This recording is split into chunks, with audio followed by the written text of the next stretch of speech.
السلام عليكم ورحمة الله وبركاته. الصلاة والسلام عليك يا رسول الله، الصلاة والسلام عليك يا حبيب الله، الصلاة والسلام عليك يا شفيع المذنبين، الصلاة والسلام عليك يا رحمة للعالمين، الصلاة والسلام عليك يا مولى مهدي. نحمده ونصلي على رسوله الكريم، أما بعد. فأعوذ بالله من الشيطان الرجيم، بسم الله الرحمن الرحيم. إن الله وملائكته يصلون على النبي يا أيها الذين آمنوا صلوا عليه وسلموا تسليما. اللهم صل على سيدنا محمد وعلى إمام مهدي সৈয়দ মাহবুবে খুদা রাহমাতাল লিল আলামিন ওয়া আলিহি ওয়াসাল্লাম। উপস্থিত সম্মানিত দিনদার ইমানদার সকল ধর্মপ্রাণ শান্তি ও মুক্তিকামী আমার ভাই ও বোনেরা, যারা দেশ ও দেশের বাহিরে যারা আমার এই ভিডিওটি দেখছেন, সকলের প্রতি রহিল আমার আন্তরিক মোবারকবাদ।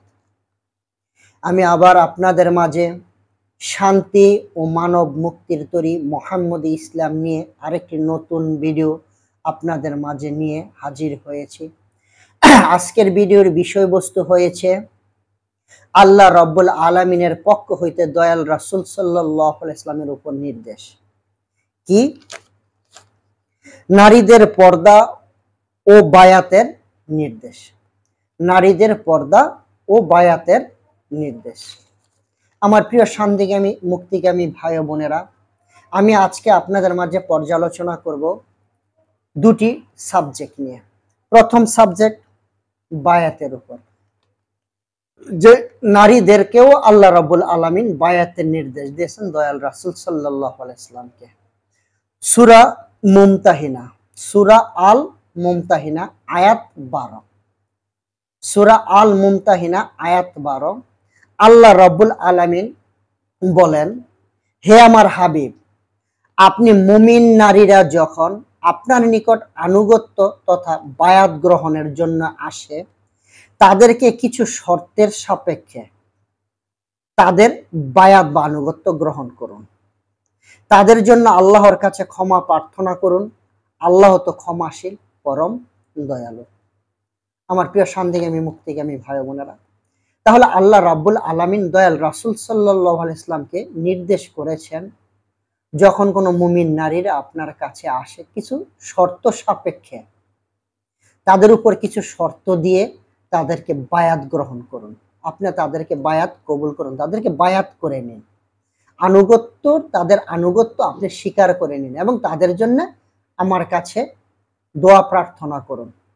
আমার প্রিয় শান্তিকামী মুক্তিকামী ভাই বোনেরা, শুধু পুরুষ নয়, আসলে নারীদেরকেও বায়াতের ব্যাপারে আল্লাহ রাব্বুল আলামিন আল্লাহর রাসূলকে নির্দেশ করেছেন। বায়াতের ইসলামী মুহাম্মদী ইসলাম, আল্লাহ রাব্বুল আলামিনের ইসলামী হয়েছে বায়াতের ইসলাম। সেটা নবী রাসূল আউলিয়া কেরামগণদের কাছে যে, অর্থাৎ আল্লাহ রাব্বুল আলামিনের প্রতিনিধি মহামানবগণ যারা, তাদের কাছে যে বায়াত গ্রহণ করার মাধ্যমে আনুগত্য, পরিপূর্ণ আনুগত্য স্বীকার করা, পরিপূর্ণভাবে আত্মসমর্পণ লাভ করা। আমার প্রিয় শান্তিকামী মুক্তিকামী ভাই বোনেরা, আমাকে অনেকেই প্রশ্ন করেছেন, জানতে চেয়েছিলেন যে নারীদেরকেও বায়াতের বিধান আছে কিনা। তা আমি সুস্পষ্টভাবে পবিত্র কোরআনের আলোকে সূরা আল মুমতাহিনা আয়াত 12 আমি আপনাদের মাঝে তুলে ধরেছি। আপনারা থাম্বনেইলেও দেখে নেবেন, এই আয়াতটা আমি ওখানে উল্লেখ করে দিয়েছি। প্রিয় শান্তিকামী মুক্তিকামী ভাই বোনেরা, আমি চাই প্রত্যেকটা মানুষ কোরআন ও হাদিসের আলোকে চলুক, কোরআন হাদিস জানুক এবং কোরআন হাদিসের আলোকে চলুক। পুরুষের পাশাপাশি নারীগণকেও আল্লাহর রাসূল বায়াত গ্রহণ করেছেন, বায়াতের দাওয়াত দিয়েছেন। এ বেলায়েতের যুগে অসংখ্য আউলিয়া কেরামগণ সাক্ষী, তাদের কাছে যে হাজার হাজার লক্ষ লক্ষ কোটি কোটি আশিকে রাসূল এবং এই বায়াতের বিধান গ্রহণ করার মাধ্যমে আল্লাহ রব্বুল আলামিনের কাছে পরিপূর্ণভাবে আত্মসমর্পণ বা আত্মসমর্পিত হচ্ছে। আমার প্রিয় শান্তিগামী মুক্তিগামী ভাই বোনেরা, তাহলে আপনারা পবিত্র কোরআনের আলোকে অবশ্যই বুঝতে পেরেছেন যে নারীদেরকেও বায়াত গ্রহণ করতে হবে। যার মুর্শিদ নাই তার মুর্শিদ শয়তান, সহিহ বুখারী, আল্লাহ রাসূল সাল্লাল্লাহু আলাইহি ওয়াসাল্লাম ফরমান। তাহলে যাদের মুর্শিদ নাই, যারা বায়াত গ্রহণ করেন নাই, তাদের মুর্শিদ হলেন কে? শয়তান। তো শয়তানের পথে চলে কিভাবে আমার আপনার ধর্মকর্ম আল্লাহর হবে? প্রশ্নই ওঠে না। আসুন আমরা কোরআন জানি এবং কোরআন মানি। আল্লাহর রাসূল আরো বলেন, যারা বায়াত গ্রহণ না করে মৃত্যুবরণ করলো তাদের মৃত্যু জাহিলিয়াতের মৃত্যু হবে, অন্ধকারাচ্ছন্ন মৃত্যু হবে। অর্থাৎ তাহলে আল্লাহর রাসূল সাল্লাল্লাহু আলাইহি ওয়াসাল্লামের বাণী হলো বায়াত গ্রহণ করতে হবে, বায়াত গ্রহণ করে মৃত্যুবরণ লাভ করতে হবে, না হলে সে মৃত্যুটা হবে জাহিলিয়াতের, অন্ধকারাচ্ছন্ন। আমার প্রিয় শান্তিগামী মুক্তিগামী ভাই ও বোনেরা, তাহলে আসুন বায়াতের রাসূল গ্রহণ করি, পরিপূর্ণভাবে আত্মসমর্পণ, আল্লাহর কাছে আত্মসমর্পিত হই। যুগের ইমাম, যুগের আউলিয়া কেরামদের কাছে যে আমরা বায়াত গ্রহণ করার মাধ্যমে নিজেকে আল্লাহ এবং আল্লাহ রাসূল আনুগত্য স্বীকার করি, পিতামাতার খেদমত করি, গুরুজনের খেদমত করি, প্রেম মহব্বত ভালোবাসার মাধ্যমে সকলের সাথে সৌহার্দ্যবোধ ব্যবহার করি, নফসের দুষ্কৃতি খারাপি দিকগুলা বর্জন করি, আত্মশুদ্ধি লাভ করি, দিল জিন্দা করি, অর্থাৎ মুর্দা দিলে আল্লাহ নামের জিকির জারি করি, আশিকে রাসূল হই। আমার প্রিয় শান্তিগামী মুক্তিগামী ভাই বোনেরা, আজকের দ্বিতীয় বিষয়টি হয়েছে পর্দা। আল্লাহ রাব্বুল আলামিন দয়াল রাসূল সাল্লাল্লাহু আলাইহি ওয়াসাল্লামকে নির্দেশ করেন পর্দার উপর পর্দা করাও ফরজ। আমার প্রিয় শান্তিগামী মুক্তিগামী ভাই বোনেরা, সূরা আহজাব আয়াত ৫৯, সূরা আহজাব আয়াত ৫৯। আমি থাম্বনেইলে পর্দাটা কেমন হবে থাম্বনেইলে উল্লেখ করে দিয়েছি। আসলে সঠিক পর্দা কাকে বলে, পর্দার নিয়ম নির্দেশাবলী পবিত্র কোরআনে আল্লাহ যেভাবে বলেন, আল্লাহ রাব্বুল আলামিন দয়াল রাসূল সাল্লাল্লাহু আলাইহি ওয়াসাল্লামকে যেভাবে নির্দেশ করেন, আসলে আমাকে আপনাকে সেভাবেই পর্দাটা করতে হবে। আমার মা বোনদেরকে সে শিক্ষাটাই দিতে হবে। আসুন পবিত্র কালামুল্লাহ শরীফে আল্লাহ রাব্বুল আলামিন সূরা আহজাব আয়াত ৫৯, আল্লাহ রাব্বুল আলামিন দয়াল রাসূল সাল্লাল্লাহু আলাইহি ওয়াসাল্লামকে নির্দেশ করেন, হে আমার হাবিব, আপনি আপনার স্ত্রীদেরকে, কন্যাদেরকে এবং মুমিনদের নারীদেরকে বলে দিন, তারা যেন তাদের চাদরের কিছু অংশ নিজেদের উপর টেনে দেয়, এতে তাদের চেনা সহজতর হবে, ফলে তাদেরকে উদ্যক্ত করা হবে না। আল্লাহ ক্ষমাশীল পরম দয়ালু। আল্লাহ রাব্বুল, আমি আবারও আপনাদেরকে বলছি, আল্লাহ রাব্বুল আলামিন বলেন, হে হাবিব, আপনি আপনার স্ত্রীদেরকে, কন্যাদেরকে এবং মুমিনদের নারীদেরকে বলে দিন, তারা যেন তাদের চাদরের কিছু অংশ নিজেদের উপর টেনে দেয়, এতে তাদের চেনা সহজতর হয়, ফলে তাদেরকে উদ্যক্ত করা হবে না। আল্লাহ ক্ষমাশীল পরম দয়ালু। তাহলে পর্দার উপর আল্লাহ রাব্বুল আলামিন আল্লাহর রাসূলকে নির্দেশ দিয়েছেন তাদের গায়ের যে চাদর দেহের মধ্যে এমন ভাবে ঢাকবে যেন তার মুখমণ্ডল খোলা থাকে। কারণ একটা মানুষকে যেন চেনা যায়, চেনার পূর্ব শর্ত হয়েছে, একটা মানুষকে চিনতে হলে তার চিনার পূর্ব শর্ত হয়েছে তার ফেসটাকে দেখতে হবে, তার মুখমণ্ডলটাকে দেখতে হবে।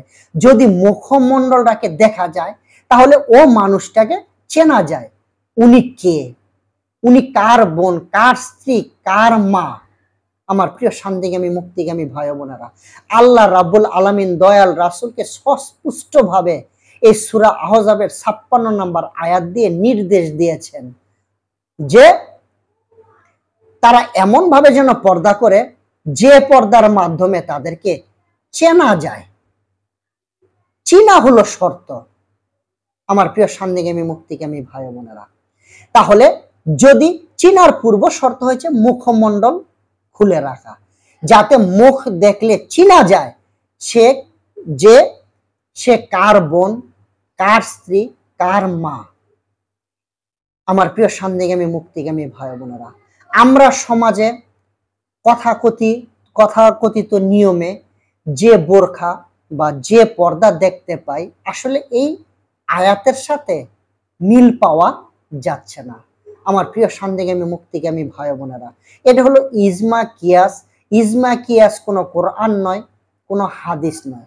ইজমা কিয়াস হয়েছে আলেম ওলামাদের মতবাদ, আলেম ওলামাদের মত বিনিময়ের মাধ্যমে একটা ডকুমেন্টস তৈরি করা।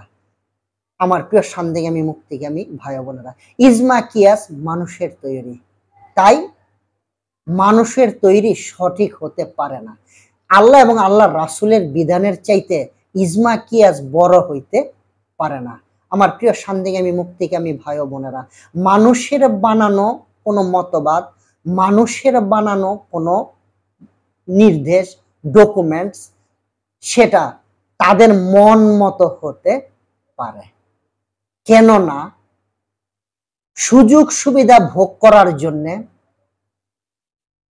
কোনো না কোনো কারণে ও মতবাদের ভিতর কোনো রহস্য লুকায়িত থাকতে পারে।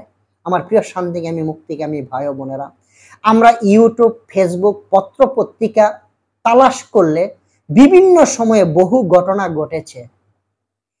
স্কুলের শিক্ষক, ছাত্রছাত্রী, মক্তবের মাদ্রাসার ইমাম সাহেবগণ, বড় বড় আলেম ওলামাগণ বন্ধুর স্ত্রীদেরকে নিয়ে বা যাকে ভালো লাগে এমন পরস্ত্রীকে নিয়ে বিভিন্ন সময়ে বিভিন্ন জায়গায় তারা রং তামাশা করে বেড়ান। আমার প্রিয় শান্তিগামী মুক্তিগামী ভাই বোনেরা, এর একটাই কারণ, আমাদের সমাজে যেভাবে পর্দা প্রসিত হচ্ছে সেটার মাধ্যমে সে কে তাকে চিনা যাচ্ছে না। যার কারণে এই সমস্যা, যার কারণে এই অন্যায়, অত্যাচার, পাপাচার আজকে সমাজে উপলব্ধি করা যাচ্ছে। আজকে যদি তাকে চিনা যেত, তাহলে আজকে আমার স্ত্রী, আমার বোন, আমার মা যদি তার মুখমণ্ডল খোলা থাকতো, অবশ্যই পরপুরুষের সাথে সে দূরে যেতে পারতো না। কারণ আমার পরিচিত কিংবা আমার চোখে, আমার আত্মীয় স্বজনের চোখে সে পড়তো, আমাকে ফোন দিত বা আমার সাথে যোগাযোগ করে বলতো এই যে বিষয়। আমার প্রিয় শান্তিগামী মুক্তিগামী ভাই বোনেরা, আপনারাও চিন্তা করে দেখেন, যদি আপনার মা, বোন, আপনার স্ত্রী আজকে মুখমণ্ডল খোলা থাকে, এই আল্লাহর রাব্বুল আলামিন এই কোরআনের এই সূরা আহজাবের 59 নম্বর আয়াত দিয়ে আল্লাহ রাসূলকে যা নির্দেশ করেছেন, আজকে যদি কোরআনের আলোকে আমরা পর্দা করতাম, তাহলে এই সমাজে এই কুকর্ম দেখা যেত না। আমার এক ভাই আরেক ভাইয়ের বোনকে নিয়ে, স্ত্রীকে নিয়ে, মাকে নিয়ে কোথাও যে অসামাজিক কর্মকাণ্ড করতে পারতো না। কারণ একজন আলেম, অবশ্যই উনি আলেম, জ্ঞানী মানুষ, উনিও জানেন পর স্ত্রীকে নিয়ে বের হওয়া ওনার পক্ষে সম্ভব না। কারণ মুখমণ্ডল খোলা থাকলে ওনার ভিতর, আমার ভিতর এ ভাবনা চলে আসবে, কেউ না কেউ তাকে চিনে ফেলবে এবং সমাজে রটনা ছড়বে। আমার প্রিয় শান্তিগামী মুক্তিগামী ভাই ও বোনেরা, তাহলে পর্দা যেমন একজন মানুষকে শান্তিগামী করে, এ কারণেই তো আল্লাহ রাব্বুল আলামিন পর্দাকে ফরজ করে দিয়েছেন। কেন? যে তার মুখমণ্ডল খোলা থাকবে, যাকে তাকে চেনা যায়, আর বাকি গতর সে ডেকে নিবে। যাতে করে সমাজে অশালীন কর্মকাণ্ড ঘটতে না পারে। আমার প্রিয় শান্তিকামী মুক্তিকামী ভাই বোনেরা, তাহলে অবশ্যই বুঝতে পেরেছেন পর্দাপর্শিতার বিষয়ে আল্লাহ রাব্বুল আলামিন কি নির্দেশ দিয়েছেন। আসুন আমরা কোরআন জানি, কোরআন মানে, কোরআনের নির্দেশ মোতাবেক আমরা চলি। তাহলে এই সূরা আহজাবের ৫৯ নম্বর আয়াত, আপনারাও আপনাদের ঘরে কোরআন আছে, আপনারা কোরআনকে পড়বেন, এই তাফসীরটা দেখবেন, এই অনুবাদটা দেখবেন যে আল্লাহ রাব্বুল আলামিন দয়াল রাসূলকে কি নির্দেশ করেছেন। তাই আসুন আমরা সকলের মাঝে নারীদের বায়াত এবং এই পর্দার বিষয়টা সকলের মাঝে তুলে ধরি। আগে আমার পরিবার থেকে শুরু করি, আমার পরিবার দিয়ে আমরা শুরু করি এবং সকলের মাঝে আল্লাহ রাব্বুল আলামিনের দয়াল রাসূলের উপর এই নির্দেশটাকে সকলের মাঝে পৌঁছে দেই। আমার বলা কোয়ায় যদি কোনো ভুলগুলতি হয়ে থাকে আপনারা ক্ষমা সুন্দর দৃষ্টিতে দেখবেন। যারা এখনো আমার ভিডিওটি সাবস্ক্রাইব করেননি, নতুন দেখছেন, আমার ভিডিওর সাথে নিয়মিত থাকার জন্য আপনারা অবশ্যই সাবস্ক্রাইব করে নেবেন আমার সাথে থাকার জন্য। আর ভালো লাগলে আপনার বন্ধুমহল সকলের সাথে শেয়ার করার মাধ্যমে এই সুন্দর কথাগুলা সকলের মাঝে, আল্লাহর এই নির্দেশ, দয়াল রাসূলের এই নির্দেশ সকলের মাঝে পৌঁছে দিবেন, এ আশা ব্যক্ত করে আমি আপনাদের মাঝে আজকের মতো বিদায় নিচ্ছি। বিদায়ের প্রারম্ভে আমি আপনাদের মাঝে বলতে চাই, আসুন আমাদের যে নফসনিয়াত, এই যে নফসের খায়েশ, নফসের যে কুখায়েশ, আমরা আমাদের নফসকে ঠিক করি। যদি আমরা নফসকে ঠিক করতে পারি, নফসকে কন্ট্রোল করতে পারি, পশুত্ব মনোভাবকে দূর করতে পারি, তাহলে আমাদের মনের ভিতর কোনো পাপ লালিমা আসবে না, পাপের কাজের চিন্তা আসবে না, যদি নফসকে আমরা কন্ট্রোল করতে পারি। এই আল্লাহ রাসূল বলেন জগতে সবচাইতে বড় জিহাদ, বড় যুদ্ধ হয়েছে নফসের সাথে যুদ্ধ করা। তাই আসুন আগে নফসকে কন্ট্রোল করি, নফসের তাসকিয়া অর্জন করি।